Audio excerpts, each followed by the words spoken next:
Hi there, I'm Matt Keene. Welcome to Creating a Future We Want, the Evaluative Evolution series about the Na. In the essays and these videos, the essays on Substack called Creating a Future We Want, um, Cucumber was getting up and kind of tickling me. I'm going to be mentioning the Na. What is that? Feels like I should explain something about it. The Na is the accelerating coevolution of nature, humanity, and artificial intelligence. Na, N-H-A, with a little accent over the A. Definition out of the way. Bound home. This is a sculpture that I conceived as a part of a home we designed and built with a good buddy, J. Paul Lewis, in Arlington, Virginia, and Bound Home. Um, on the concepts, it was an exploration of what is home, what is a home, what does it mean to be home, and bound home came from the notion that whether we're talking about our bodies or a structure or Earth and the universe, we are all bound to these homes. Bound home. We have come, our bodies, ourselves have come from nature, which I include as the universe, everything. And we will all return, bound home. So I had spent a lot of time thinking about the relationship between home and values. And values, our values, the values embodied by the home, are very much like our values are what we are creating, what we are honoring, investing energy into in our home.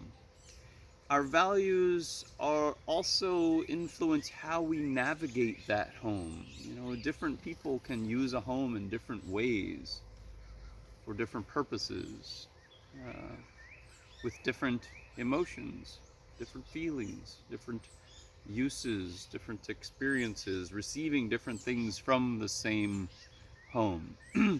And in my, you know, wandering about in this question of what is home and this artwork, Bound Home, came to this place where we are partnering with a home. It is it is a partnership, ourselves and uh, the structure or our bodies or nature, Earth. It must be a partnership. And what does it mean for it to be a partnership?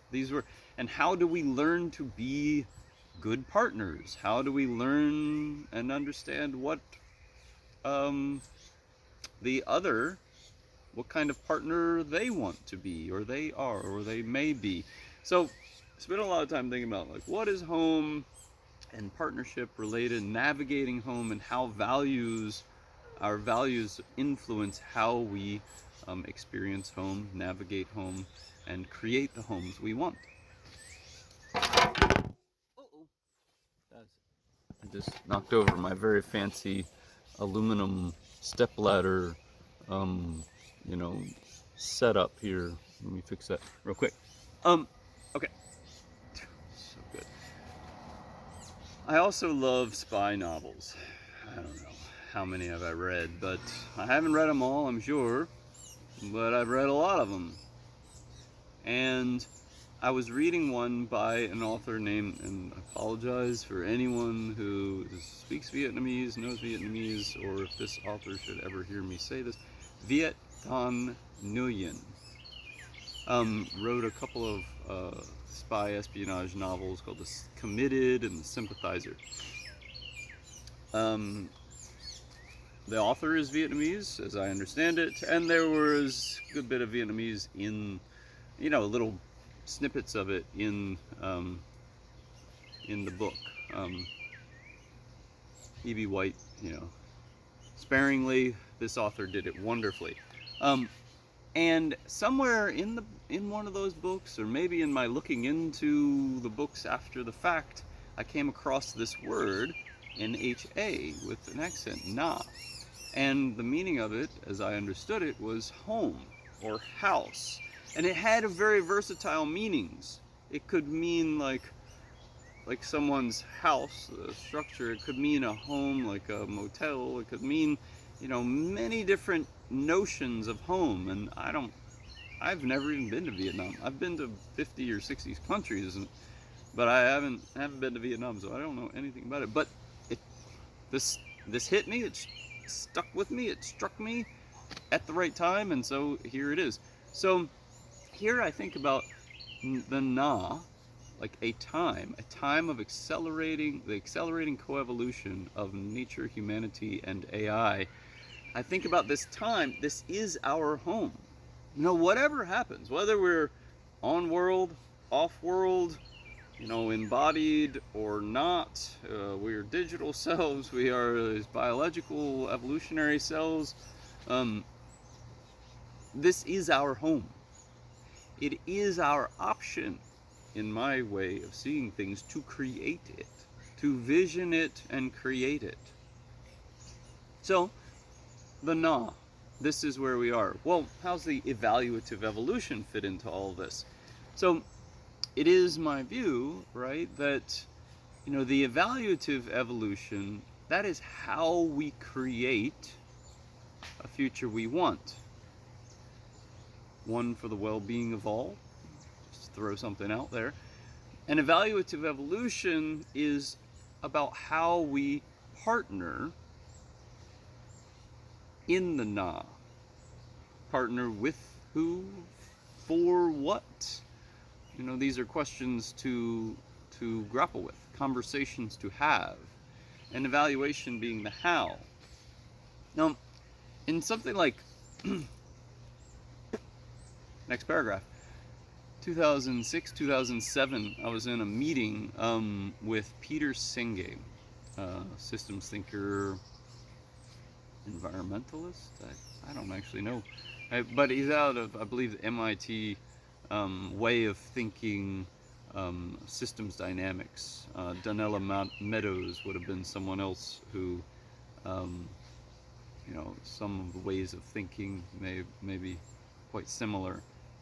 Their constructs for considering situations certainly very similar.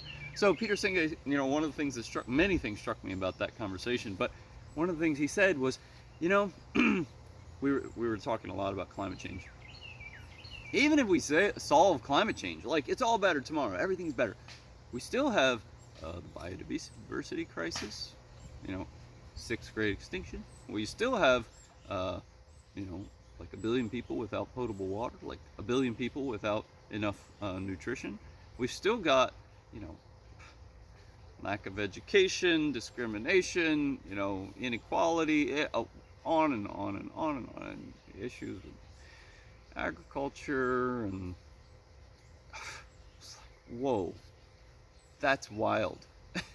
And we must grapple with climate change.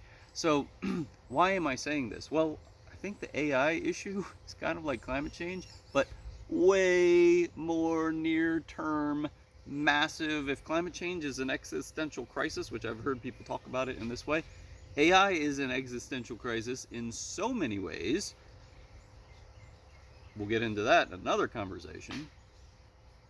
But the move from AI where it is today to where it's very fast going, like climate change, but much more immediate. We must train, we must work, we must learn, we must generate praxis that are self-generative in themselves, probably supported by machine intelligences in so many ways, in order for us to evolve evaluatively. We evolve evaluatively, and evaluative evolution is so that we can create a future we want. this is going to be extremely hard work. Extremely hard work in the na. Now, I want to, like, okay, next paragraph. An evaluative evolution is not about some stuff. I'm not going to be writing about, talking about,